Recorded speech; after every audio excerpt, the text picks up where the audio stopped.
Dale. Empiezo compartiendo la pantalla y luego eh, inicio con los saludos y agradecimientos a este equipazo. A ver, si me dicen ahí sí. ¿Se ve? Se ve. Sí se Súper. ve. ¿Se ve? Ok. Bueno, Angie, Beatriz, Francisco, un gustazo y un agradecimiento enorme por parte de todo el equipo de Tereré Cómplice por esta invitación y por generar este espacio tan interesante y tan oportuno en estos tiempos. No me gustaría decir que represento a Tereré Cómplice, porque Tereré Cómplice es un espacio diverso, amplio, en donde hay múltiples voces y múltiples miradas sobre la realidad, pero sí como una integrante de ese equipo en el que, bueno, compartimos experiencias y voy a venir y les traigo esas experiencias de Tereré Cómplice como una portavoz. Así que muchísimas gracias por la invitación. También agradezco por ahí, creo que ya está Juanqui, mi compañero de mesa virtual. Un saludo para él también.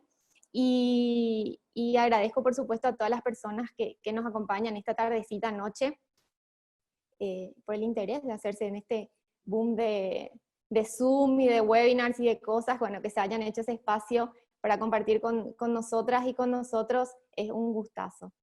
Y bueno, y ahora sí, yo arranco nomás, vea, ¿sí? Ok. Bueno, me gustaría iniciar contándoles un poco cómo es que surge el espacio Tereré Cómplice. Y Tereré nace a finales de 2016, impulsado por un grupo de investigadores e investigadoras del campo de las ciencias sociales, principalmente con el fin de construir y consolidar un espacio de divulgación de análisis sobre asuntos políticos, ¿verdad? Podríamos pensar entonces a Tereré como un insumo para la discusión sobre múltiples asuntos que suscitan en el campo de la política y, por qué no, de lo político también, no solo la política partidaria, sino de lo político, lo que nos interpela y nos involucra a todos como ciudadanos y ciudadanas de este país, ¿verdad? En la actualidad, Tereré Cómplice está conformado por 17 integrantes que realizan sus contribuciones, como ustedes ya habrán visto, y para quienes no, les comento, a través de columnas y artículos desde sus respectivos ámbitos del conocimiento, o de estudio, de investigación, que son variados, entre los que podemos citar la ciencia política, la sociología, el derecho, la economía, la salud pública, las políticas públicas, la antropología, etcétera, la historia. Y bueno, y también en los últimos años contamos además con la contribución de invitados e invitadas que aportan también sus lecturas de la realidad a partir de sus contribuciones, ¿verdad? Tereré Cómplice se dirige a un público de lectores y lectoras interesados en asuntos políticos que comúnmente lee columnas de opinión o de los medios tradicionales, por decirlo de algún modo, ¿verdad? Y entonces se abre paso generando una propuesta diferente a la de los medios tradicionales, como pueden ser las columnas de opinión, la radio, la televisión, sobre la base de 3 pilares. Una escritura sencilla, sin que ello vaya en detrimento del rigor analítico, buscando siempre la pluralidad de opiniones para alimentar el debate público. Entonces podríamos resumir esto como sigue: escribir sencillo sobre asuntos muchas veces complejos y desde diferentes aristas, sin que esto menoscabe de alguna forma el correcto uso de los datos, ni la solvencia ni la rigurosidad de los análisis. Nosotros establecimos como criterio un límite de 1000 palabras y el desafío ha sido, a lo largo de todos estos años, conseguir que especialistas de áreas diversas, como ya les estaba comentando, puedan volcar un análisis contundente, riguroso en términos analíticos, con base en evidencia, en 1000 palabras. En 1000 palabras, más o menos son 2 páginas. Entonces ese ha sido el desafío que se ha puesto Tereré Cómplice para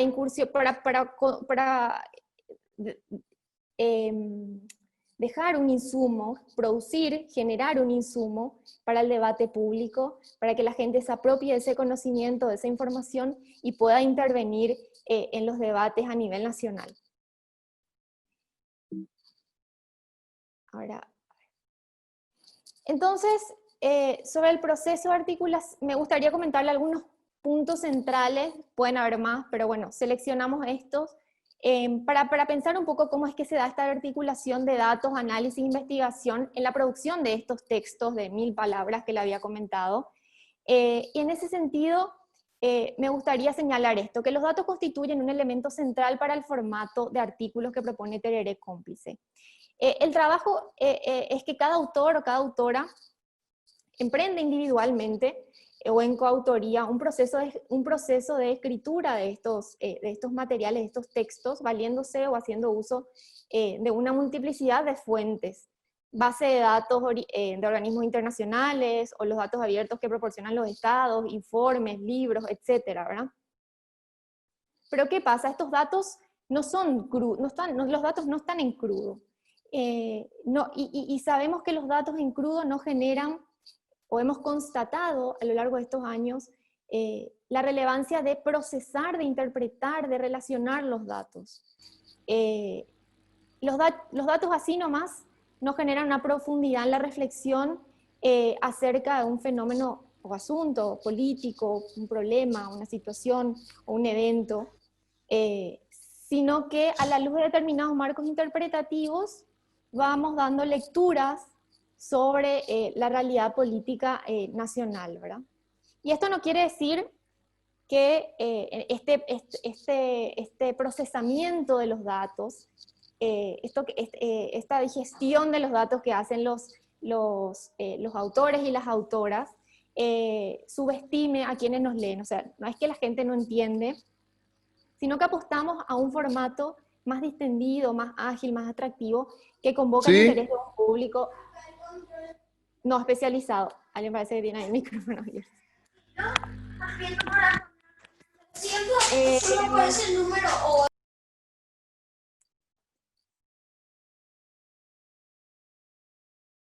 En ese sentido, bueno, una vez que individualmente los autores, las autoras de esos textos, de esos insumos para el debate público, generan sus trabajos, nos llegan a quienes integramos el equipo de edición, que estoy con un colega que nos asesora sobre este proceso. ¿Y qué hacemos? Generamos un intercambio nuevo, no quiero hablar de traducción, pero de una cierta intermediación con ese autor especializado en determinados temas, o que trabajan con determinados datos, con el público, con el lector.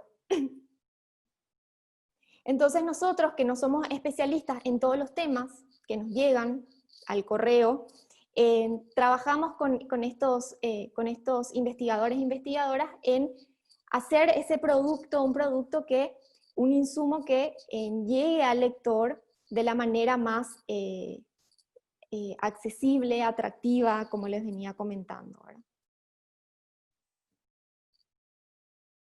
El tercer punto tiene que ver, y es algo que lo que venimos recalcando mucho en el espacio de Tereré Cómplice, es que los datos y el análisis científico efectivamente pueden contrarrestar el sentido común, ¿verdad? En ese sentido decimos que generan conocimiento e interés.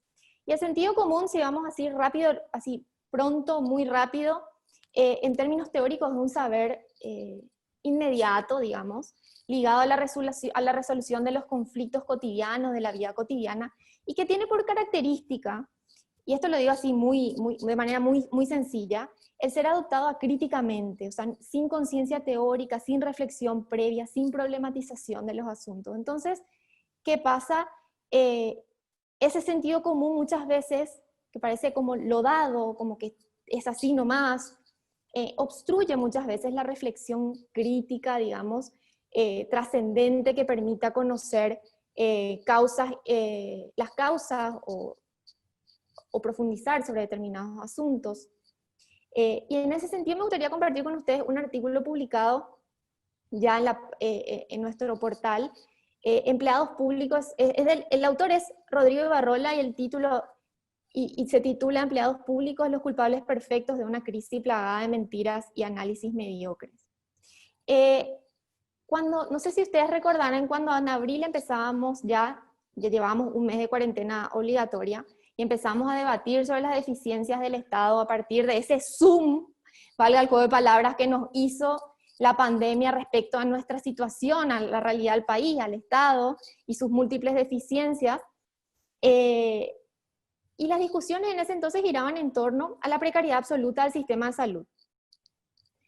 Entonces, el gasto público fue puesto en cuestión y los principales periódicos de tirada nacional destacaban negativamente que el gasto en salarios, que el gasto de salario era el problema, ¿verdad? Y se decantaban en una idea de reforma del Estado centrada en el achicamiento del Estado en términos de ajustar o de recortar el gasto público, específicamente los salarios. Y el artículo, Rodrigo, es importante porque, en relación a este punto que les mencionaba sobre el análisis científico como forma de contrarrestar el sentido común o esas ideas preconcebidas de manera crítica, es que el artículo de Rodrigo desbarata con datos y análisis. Él toma un estudio de 500 páginas, Mejores Vidas, no recuerdo el título, pero es del Banco Interamericano de Desarrollo, y desbarata con eso todo el relato construido en torno a que el problema central tenía que ver con las remuneraciones en la función pública. El texto les invito a leer, pero aporta un montón de datos, un montón de información, pero entre los datos que analizaba aparecía que la proporción de empleados públicos sobre la población ocupada total en Paraguay no llegaba ni al 10%, mientras que la lista estaba encabezada por países como Noruega, con un 30% en ese caso, ¿verdad? Es decir, que la proporción de empleados públicos sobre la población ocupada total en Noruega era el 30%.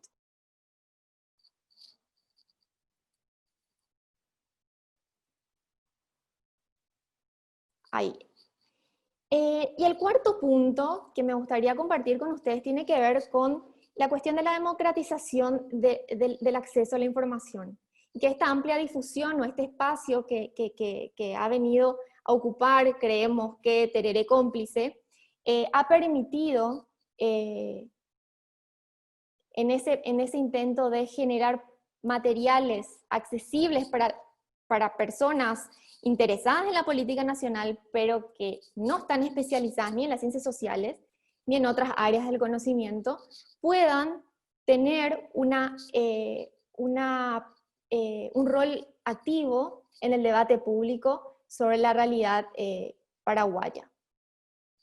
Y aquí recupero otros de los artículos publicados. Este caso es de Jorge Garicoche, que no leo bien la fecha ahí, pero ya está publicado, está en nuestro portal, y se titula ¿Por qué suspender el pago de la deuda externa nunca debió ser una opción?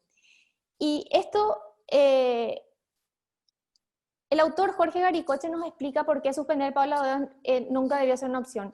Y por qué este artículo es interesante. Y porque, como dice ahí, aborda probablemente uno de los temas menos debatidos, por así decirlo, menos compartidos con la sociedad. Cuando con mi colega y compañero del equipo editorial recibimos este texto, me acuerdo que por un lado pensábamos, o sea, estábamos convencidos de que el texto debía salir justamente por esta idea de sacar del closet, así elegimos decir, estos temas que son presentados como inentendibles, como incomprensibles para quienes no son especialistas en estas áreas, específicamente en la área de la finanza, de la economía, y como no son entendibles en teoría, no se discuten, no se hablan, no se plantean.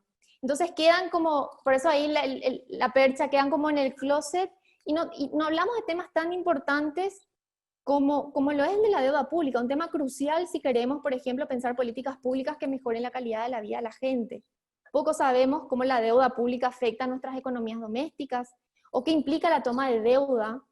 Entonces, el autor, por ejemplo, mencionaba términos como los de cross default, grado de inversión, offering memorandum, términos que ninguno probablemente de nosotros que no está involucrado en el campo de las finanzas entienda, pero que en ese intercambio que yo les mencionaba inicialmente, que se produce con los investigadores, las investigadoras, con el equipo de edición, vamos procesando eso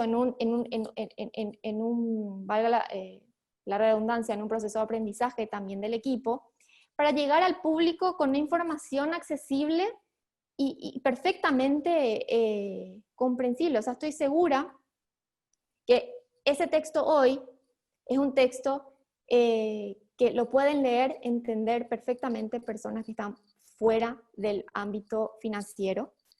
Eso es seguro, ¿verdad? Y en resumen, este artículo lo que ponía era en tensión este supuesto ahorro que generaría suspender el pago de la deuda o el pago del servicio de la deuda y los costos a nivel país que esto podría significar al implementar la medida.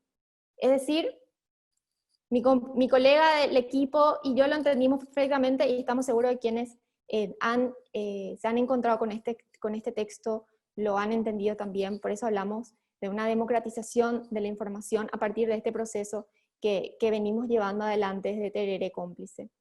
Y por último, bueno, los aprendizajes son infinitos y constantes. Imagínense, el 2016 a hoy se ha pasado por un montón de situaciones, de etapas, de idas y vueltas, pero no quiero dejar de decir, o no quiero cerrar sin antes decir la potencialidad y la relevancia que tienen las ciencias sociales en el manejo de la información, el manejo de datos, en el análisis para abordar temáticas y plantear posibilidades